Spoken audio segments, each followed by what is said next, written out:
Assalamualaikum warahmatullahi wabarakatuh. Oke, sebelum kita mulai ceritanya, seperti biasa, bantu dulu tekan tombol like dan berkomentar juga, Tuan dan Nona. Terima kasih sudah dan sebelumnya. Oke, kita lanjutkan saja ceritanya. Bab 823. Kami ramah. Begitu suara pria jangkung itu turun, dia melompat dan tiba-tiba menikam Ye Guan. Ledakan, galaksi itu hancur. Jalan datar.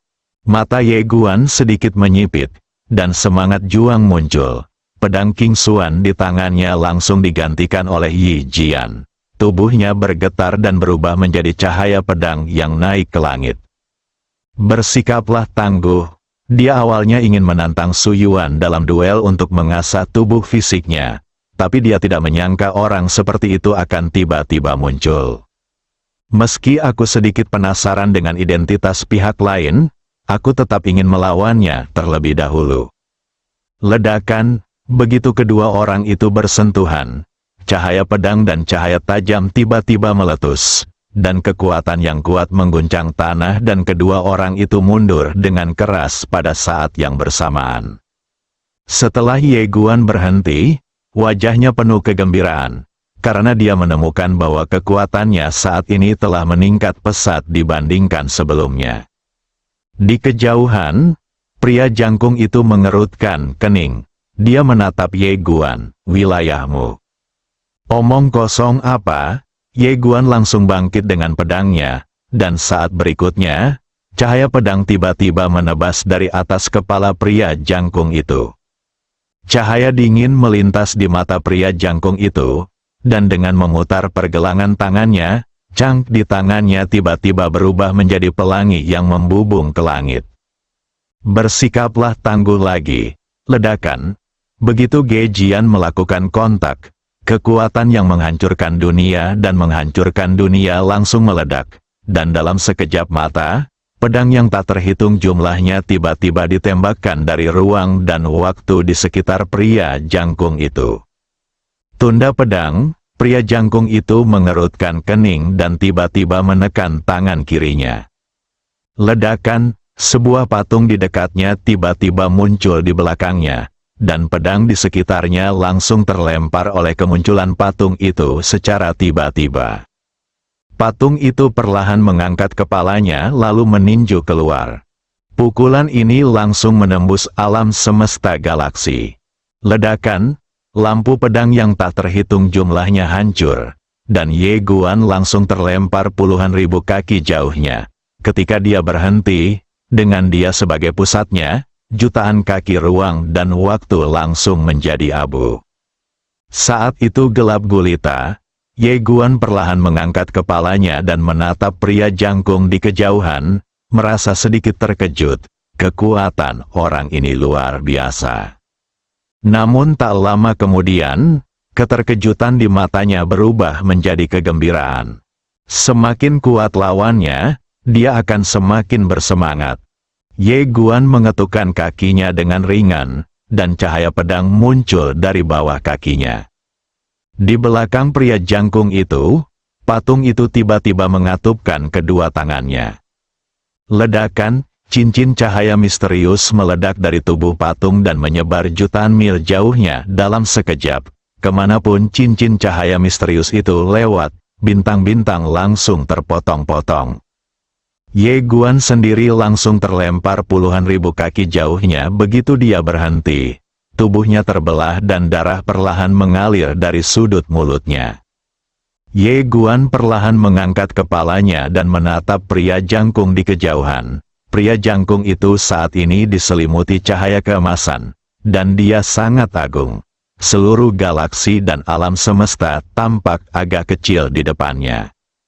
Pada saat ini, suara Su Yuan tiba-tiba terdengar di benak Ye Guan.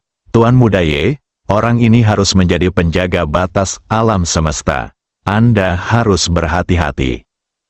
Ye Guan sedikit mengernyit, "Penjaga batas alam semesta." Su Yuandao berkata, "Ya, itu adalah penjaga batas-batas alam semesta.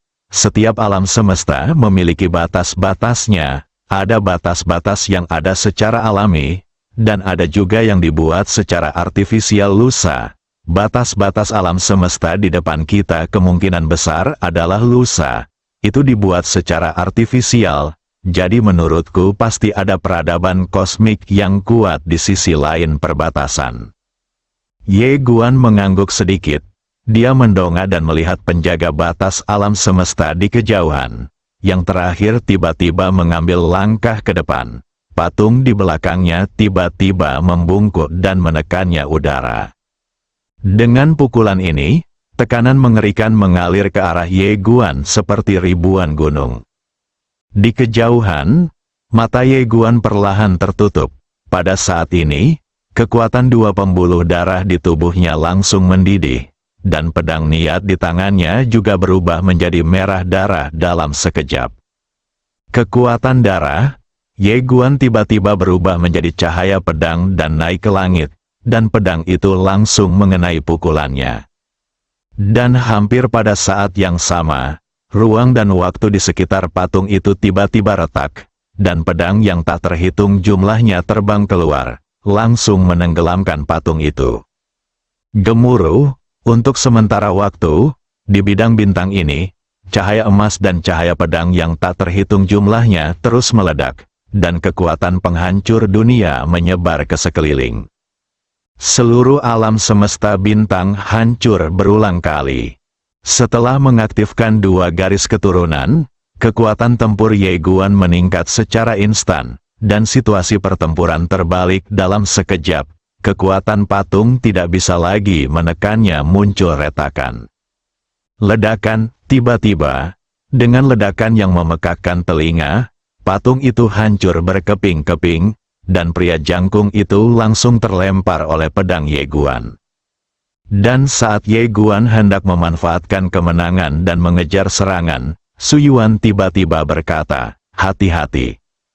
Ye Guan tiba-tiba berbalik, dan ketika dia berbalik, pedang berwarna merah darah menebas tepat ke arahnya. Ye Guan juga menyerang dengan pedang. Bang, keduanya mundur dengan keras pada saat bersamaan. Setelah Ye Guan berhenti, dia menatap bayangan di kejauhan. Saat dia melihat orang lain, alis Ye Guan tiba-tiba berkerut. "Ini kamu lagi." Saat ini, Su Yuan juga muncul di samping Ye Guan. Di sisi lain, pria jangkung itu menatap Ye Guan dengan ekspresi kaget di wajahnya. "Levelmu sangat rendah. Mengapa kekuatanmu begitu menakutkan?"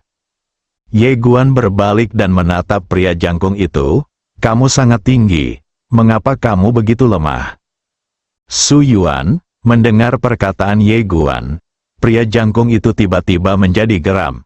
"Kalian? Apa kalian tahu cara ngobrol? Aku tidak menghina kalian. Kenapa kalian ingin menghina orang lain dengan kata-kata kalian?" Su Yuan berbalik dan menatap pria jangkung itu. Jelas terkejut. "Apa ini?" Ye Guan menatap pria jangkung itu dengan acuh tak acuh. "Aku tidak punya permusuhan denganmu. Tapi kamu datang untuk menghentikanku. Bagaimana kelakuanmu?" Pria jangkung itu berkata dengan sungguh-sungguh, "Kamu telah melanggar hukum alam jahat, dan sudah sewajarnya aku menghukummu." Ye Guan berkata pelan, "Saya hanya mengetahui hukum misterius Guangxuan, dan saya tidak mengetahui hukum alam jahat." "Guan Xuanfa?" Pada saat ini, Xuan Yin di kejauhan tiba-tiba berkata, "Apakah Anda dari alam semesta yang sebenarnya?" Ye Guan menoleh untuk melihat Xuan Yin, sedikit terkejut. "Mengapa kamu mengetahui alam semesta yang sebenarnya?" Xuan Yin menatap Ye Guan. "Kamu benar-benar datang dari alam semesta nyata. Pantas saja kamu berani melanggar hukum jalan besar dan menyelamatkan orang mati. Di tempatmu, selalu ada orang pemberontak." Ye Guan menyipitkan matanya sedikit. "Apakah kamu pernah menyelidiki alam semesta yang sebenarnya?" Xuan Yin mencibir dan berkata, "Alasan kenapa kamu begitu bergantung padaku mungkin karena dewa yang sebenarnya, kan?" Ye Guan tiba-tiba berubah menjadi cahaya pedang dan menghilang. Di kejauhan, ekspresi Xuan Yin tiba-tiba berubah secara dramatis, dan dia menusuk dengan pedang.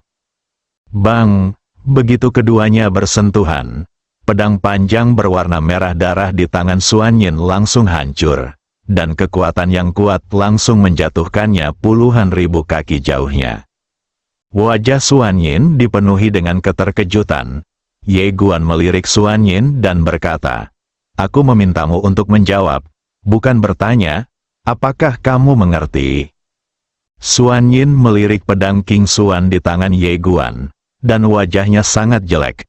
Faktanya, ketika Ye Guan mengganti pedangnya pada saat kritis, dia sudah menyadarinya, tapi dia tidak peduli. Aku tidak menggunakan seluruh kekuatannya pada pedang tadi, tapi dia tidak menyangka pedang di tangan Ye Guan akan begitu menakutkan. Di sisi lain, pria jangkung itu melirik pedang King Xuan di tangan Ye Guan, dan wajahnya sangat serius. Pada saat ini, dia sedikit takut, karena jika Ye Guan pernah menggunakan pedang ini sebelumnya, dia mungkin sudah tertangkap lengah dan tewas seketika. Memikirkan hal ini, pria jangkung itu mau tidak mau melirik ke arah Ye Guan dan berpikir, pemuda ini masih orang yang baik.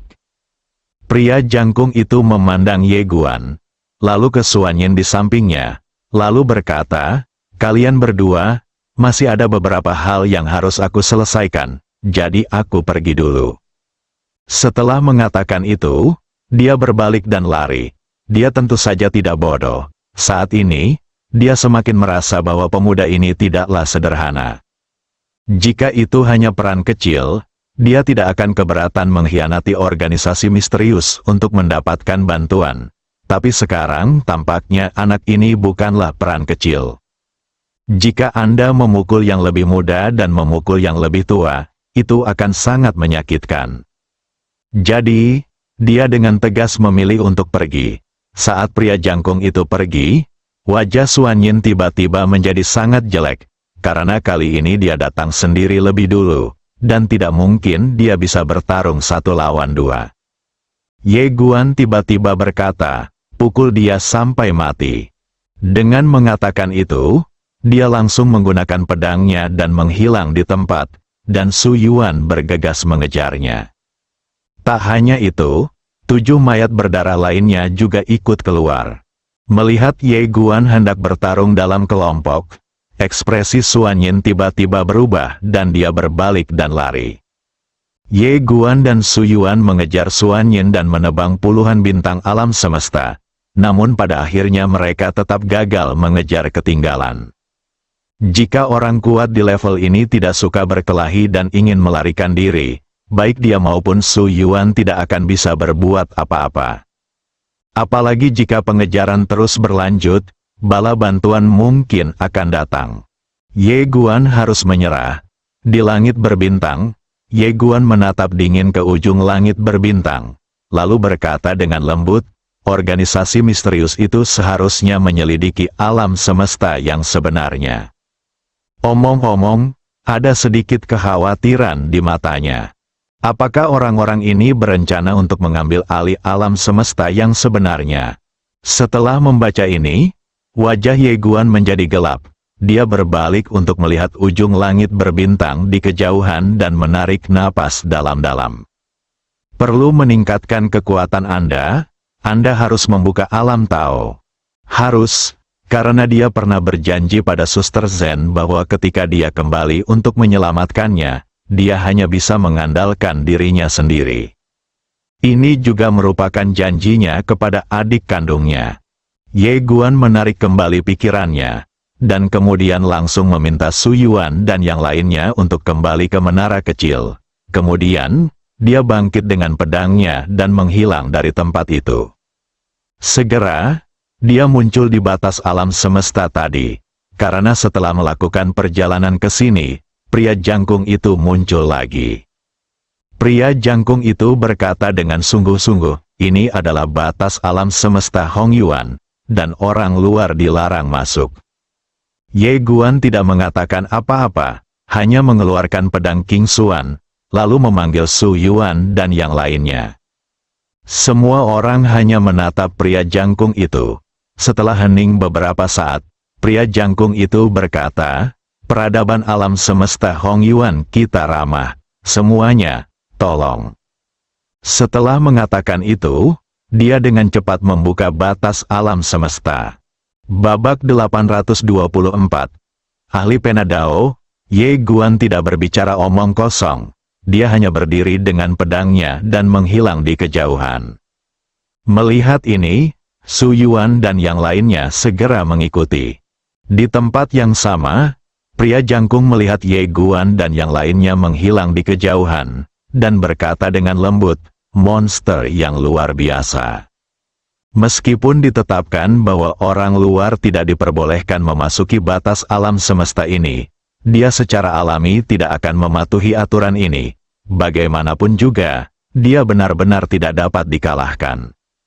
Meskipun Anda dapat meminta bala bantuan, itu sama sekali tidak diperlukan. Karena meskipun bala bantuan tiba, itu akan memakan waktu tertentu. Selama ini, dia mungkin dibunuh oleh beberapa orang ini. Tidak sepadan dengan usahanya, buka satu mata, tutup satu mata, halo, halo semuanya. Setelah Ye Guan memimpin semua orang ke batas alam semesta, mereka disambut oleh badai turbulensi ruang waktu yang besar. Ye Guan sedikit mengernyit dan memukul dengan pedangnya. Tertawa, sinar energi pedang melesat ke udara dan langsung memotong badai turbulensi ruang waktu yang besar di kejauhan. Namun saat berikutnya, ekspresinya sedikit berubah seiring semakin banyaknya badai turbulensi ruang waktu yang datang. Saat ini, Su Yuan di samping tiba-tiba berkata, "Saya akan datang." Setelah itu, dia mengambil satu langkah ke depan dan langsung meninju. Dalam sekejap, kekuatan tinju yang luar biasa mengalir keluar, secara langsung mengguncang badai turbulensi ruang waktu di kejauhan untuk menciptakan jalan. Su Yuan buru-buru berkata, "Tuan Muda Ye, ayo pergi." Ye Guan mengangguk, bangkit dengan pedangnya, dan terbang ke kejauhan dengan 7 mayat berdarah. Setelah memasuki area turbulensi ruang waktu, ekspresi Ye Guan tiba-tiba menjadi sangat serius, karena dia menemukan bahwa mereka sekarang tampaknya telah memasuki lautan turbulensi ruang waktu, dikelilingi oleh turbulensi ruang waktu yang tak ada habisnya, dan beberapa ruang turbulensi waktu seperti kesengsaraan petir, dengan kekuatan yang besar. Saat ini, Su Yuan sepertinya sedang berjuang. Mayat darah lainnya juga dengan cepat mengambil tindakan untuk membantu menahan gejolak ruang dan waktu di sekitar mereka. Ye Guan juga tidak diam. Dia langsung melepaskan niat pedangnya yang tak terkalahkan, yang berubah menjadi energi pedang dan terbang menuju kejauhan. Sirkuit terbuka. Entah sudah berapa lama mereka berada di sini, tapi Ye Guan dan yang lainnya akhirnya meninggalkan area turbulensi ruang waktu. Ye Guan berdiri di langit berbintang dan melihat ke belakang. Turbulensi ruang dan waktu di ujung pandangannya melonjak seperti air pasang. Kamu melihat area ruang dan waktu yang bergejolak dan tetap diam. Jika dia mengandalkan kekuatannya sendiri kali ini, dia mungkin tidak akan mampu menahannya. Seolah memikirkan sesuatu, Ye Guan tiba-tiba membuka telapak tangannya, dan karakter kuno misterius muncul di tangannya. Ye Guan berkata, "Su Yuan, jika kamu ingin membangkitkan karakter kuno ini, kamu harus menggunakan banyak energi spiritual." Su Yuan mengangguk. Ya, Ye Guan terdiam. Dia awalnya memiliki ratusan pembuluh darah leluhur, dan dengan yang diperoleh dari peradaban penyihir dan yang diberikan kepadanya oleh ahli pedang sebelumnya, dia sekarang memiliki hampir 1.500 pembuluh darah leluhur. Ye Guan bertanya, kira-kira berapa banyak pembuluh darah leluhur yang dibutuhkan? Su Yuan ragu-ragu sejenak, lalu berkata, "Vena Guangzhou mungkin tidak cukup. Ia membutuhkan setidaknya asal-usul dan energi spiritual dari lusinan alam semesta." Ye Guan berkata dengan suara yang dalam, dengan kata lain, Vena Guangzhou saja tidak cukup. Su Yuan mengangguk. Ye Guan sedikit tidak berdaya. Su Yuan ragu-ragu sejenak, lalu berkata, jika Ye Sao tidak ingin menjarah energi spiritual alam semesta lain, ada dua cara lain. Yang pertama adalah membiarkan leluhur spiritual legendaris membantunya memulihkan asal-usulnya. Tentu saja, itu membutuhkan tingkat yang sangat tinggi, leluhur spiritual yang tinggi.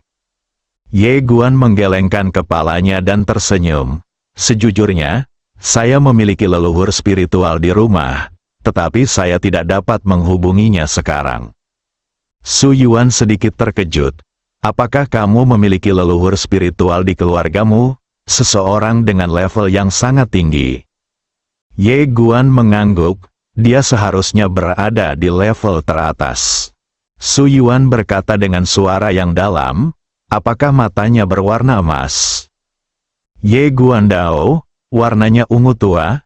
Ekspresi Su Yuan membeku, gelap, ungu tua. Ye Guan memikirkannya dengan hati-hati. Lalu berkata, bukan hanya ungu tua, tapi sepertinya ada warna khusus lainnya. Aku tidak bisa mengingatnya untuk beberapa saat. Kenapa? Su Yuan tersenyum pahit. Tuan Muda Ye, peradaban penyihir kita pernah memiliki leluhur roh, dan leluhur roh itu sudah berada pada tingkat yang tinggi. Dia memiliki mata emas, dan mata emas ditempatkan di peradaban kosmik tingkat keempat. Itu sangat langka. Adapun ungu, bahkan lebih legendaris, dan saya belum pernah mendengar tentang ungu tua. Ye Guan sedikit mengernyit, belum pernah mendengarnya. Su Yuan mengangguk, ya, emas sangat langka. Ye Guan Dao, untungnya, keluarga saya sudah memilikinya segera setelah saya lahir. Ekspresi Su Yuan langsung membeku. Xiao Ta. Ye Guan berkata lagi, ada binatang jahat lain di rumahku, apakah kamu memiliki peradaban penyihir? Wajah Su Yuan berkedut dan dia tersenyum, tidak. Ye Guan sedikit mengangguk, ceritakan padaku tentang metode kedua. Su Yuan melirik Ye Guan dan melihat ekspresi Ye Guan tenang, dan dia sepertinya tidak sengaja pamer. Tiba-tiba dia merasakan sedikit sakit di kemaluannya. Anda harus berhati-hati saat berbicara dengan Tuan Ye di masa depan.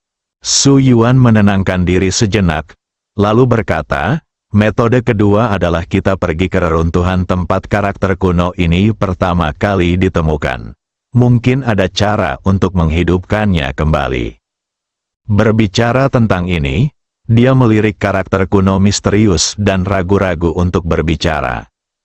Ye Guan Dao, tapi itu tidak masalah. Su Yuan berkata dengan suara yang dalam, Tuan Muda Ye, apakah hanya kita yang pergi ke reruntuhan? Ye Guan sedikit mengernyit, bahaya. Su Yuan mengangguk, saya pikir mungkin ada bahaya, karena ketika kita, penguasa peradaban penyihir, membawa sejumlah besar orang kuat ke dalam reruntuhan, jumlah orang yang akhirnya keluar menjadi lebih sedikit. Oleh karena itu, saya tidak bisa pastikan apakah mereka telah sepenuhnya menghilangkan bahaya kehancuran itu. Ye Guan berpikir sejenak, lalu perlahan menutup matanya. Segera, dia membuka matanya, lalu berkata, saya pikir dengan kecepatan perjalanan melalui ruang dan waktu saat ini, kita akan dapat mencapai tempat itu dalam waktu 5 tahun, paling lama beberapa hari. Ayo kembali sekarang. Tentu saja, dia tidak mau melakukannya. Su Yuan mengangguk sedikit, Tuan Muda Ye, jangan terlalu khawatir, karena penguasa peradaban kita mampu mengambil karakter kuno ini dari tempat itu.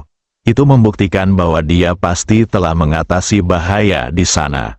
Oleh karena itu, ayo pergi, berhati-hatilah. Ye Guan mengangguk, itu saja. Saat dia berbicara, dia melihat sekeliling dan hendak pergi. Tetapi pada saat ini, aura misterius tiba-tiba mengunci dirinya. Ye Guan sedikit mengernyit, lalu berkata, baru saja lewat.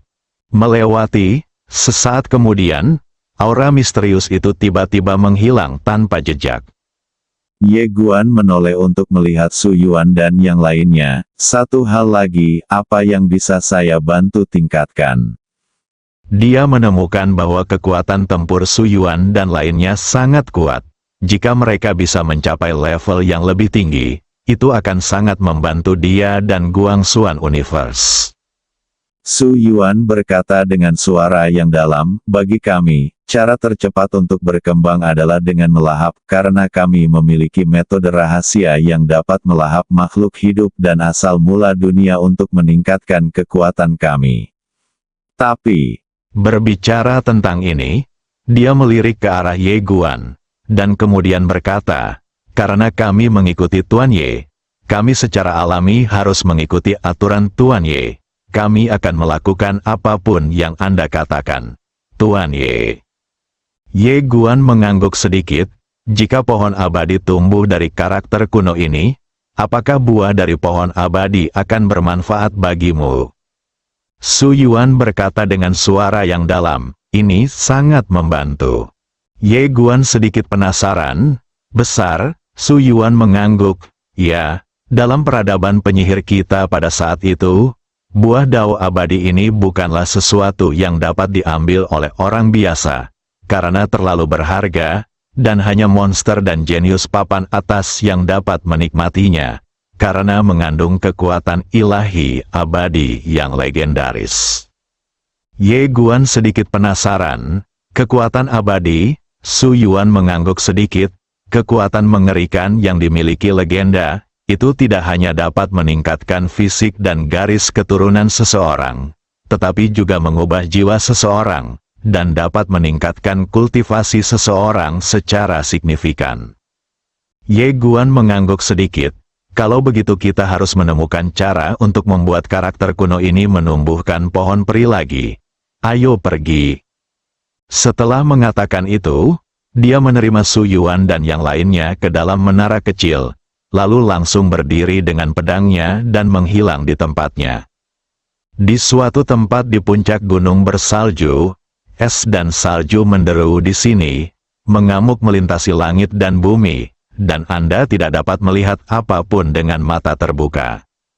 Di puncak gunung yang tertutup salju, seorang pria berjubah hitam duduk bersila di tanah, dengan kekuatan 9 hukum besar memancar di sekelilingnya. Angin dan salju di sekitarnya menghilang tanpa jejak begitu mendekati posisinya. Orang ini adalah Ye Qing. Aku tidak tahu sudah berapa lama dia berada di sini. Ye Qing perlahan membuka matanya, dia membuka telapak tangannya, dan dalam sekejap, jimat dao misterius muncul di tangannya. Angin dan salju di dunia tiba-tiba muncul pada saat ini. Alam ilahi, Ye Qing menarik napas dalam-dalam, lalu membalikkan telapak tangannya dan menekan ke bawah. Dalam sekejap, angin dan salju antara langit dan bumi kembali menderu. Melihat pemandangan ini, mata Ye Qing tiba-tiba bersinar karena kegembiraan. Pada saat ini, seorang pria tiba-tiba muncul tidak jauh dari Ye Qing. Orang yang datang tak lain adalah pemilik Dadao Pen. Pemilik Dadao Pen terkekeh dan berkata, "Kenapa, ini cukup?" Ye Qing tersenyum dan berkata, "Senior, saya sekarang berada di alam Shinto." Master dari Dao Brush menggelengkan kepalanya, alam Dao ilahi di beberapa alam semesta baru saja dimulai. Ye Qing tersenyum dan kemudian berkata, "Saya tahu, jalan saya masih panjang." Pemimpin pena jalan itu sedikit mengangguk. Ye Qing tiba-tiba berkata, "Senior, apa kekuatan saudara Ye Guan sekarang?" Pemilik Dadao Pen tersenyum dan berkata, "Apa? Kamu ingin berdebat dengannya?" Ye Qing tersenyum dan berkata, "Ya, dia telah berlatih keras untuk mengejar ketinggalan. Berharap suatu hari ketika dia bertemu Ye Guan, akan terjadi pertarungan sengit antara saudara-saudara." Pemilik Dadao Pen berkata dengan lembut, "Dia Omau itu seharusnya masih sedikit lebih kuat darimu sekarang. Bagaimanapun, pelindungnya adalah wanita itu." Ye Qing bertanya, "Pendekar pedang wanita dengan rok polos itu?" Pemimpin pena jalan itu mengangguk. Ye Qing ragu-ragu sejenak, dan kemudian bertanya, "Senior, Saya ingin bertanya kepada Anda, jika Anda bertarung melawan pendekar pedang wanita dengan rok polos itu, apa peluang Anda untuk menang? Pemilik pena Dadao berkata dengan tenang, 80%. Ye King tertegun dan mendengar ahli Dadao Pen berkata lagi, saya mungkin akan mati. Bersambung.